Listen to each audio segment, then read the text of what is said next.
నమస్తే welcome to Andhra Prabha. Speaker Tammineni Sitaram ఎదుగుతున్నారు. మరోసారి ఆయన ఆముదల వలస అసెంబ్లీ అభ్యర్థిగా పోటీ చేస్తున్నారు.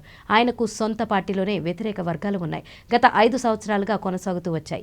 ఆయనకు టికెట్ ఇస్తే ఓడిస్తామని కూడా హెచ్చరిస్తున్నారు. కానీ హైకమాండ్ మాత్రం తమ్మినేని సీతారాంకి టికెట్ కట్టబెట్టింది. దీంతో ఆయన తీవ్రంగా వ్యతిరేకిస్తున్న సీనియర్ నాయకుడు సువ్వూరి గాంధీ పార్టీకి గుడ్ బై చెప్పారు. ఇండిపెండెంట్ గా బరిలోకి దిగుతామని ప్రకటించారు. తమ్మినేని సీతారాంను ఓడిస్తానని సవాల్ విసిరారు. మిగతా మరో 3 వర్గాలు వ్యతిరేకిస్తుండటంతో తమ్మినేని డేంజర్ జోన్లో పడ్డారు. అక్కడ వైసీపీకి ప్రతికూల ఫలితం తప్పదని సంకేతాలు వస్తున్నాయి.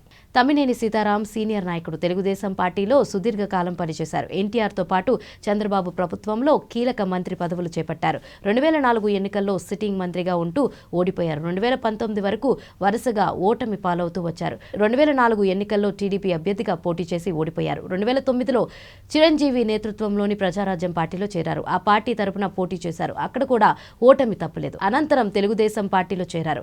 టీడీపీని వీడి తప్పు చేశానని కట్టెకాలే వరకు తెలుగుదేశం పార్టీలోనే కొనసాగుతానని స్పష్టం చేశారు. 2014 ఎన్నికల్లో టీడీపీ ఆయనకు టికెట్ ఇవ్వలేదు. దీంతో ఆయన వైసీపీలోకి వెళ్లిపోయారు.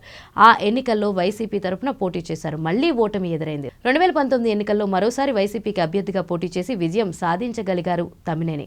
అయితే ఈ ఎన్నికల్లో తమ్మినేనిని మార్చి కొత్త అభ్యర్థిని వైసీపీ బరిలో దించుతుందని అంతా భావించారు. దీనిపై అసమ్మతి నాయకులు ఎప్పటికప్పుడు హైకమాండ్కు ఫిర్యాదులు చేశారు. తమ్మినేని మార్చితేనే వైసీపీ విజయం సాధిస్తుందని చెప్పుకొచ్చారు. అయినా హైకమాండ్ వినలేదు. పైగా అసమ్మిత నాయకులను నోరు మూయించే ప్రయత్నం తమ్మినేని చేశారు. వారి పార్టీ పెద్దలను తొలగించారు. పార్టీలో వారికి ఎటువంటి హోదాలు లేకుండా చేశారు. దీంతో మాజీ ఎంపీపీ సువ్వారి గాంధీ, జిల్లా గ్రంథాలయ సంస్థ చైర్పర్సన్ సువర్ణతో పాటు వారి వర్గీయులు పార్టీకి రాజీనామా చేశారు. గాంధీ ఇండిపెండెంట్ గా పోటీ చేయనున్నట్లు ప్రకటించారు. దీంతో వైసీపీ క్యాడర్ సైతం గాంధీకి సహకరిస్తుంది. బాహటంగానే మద్దతు తెలుపుతుంది.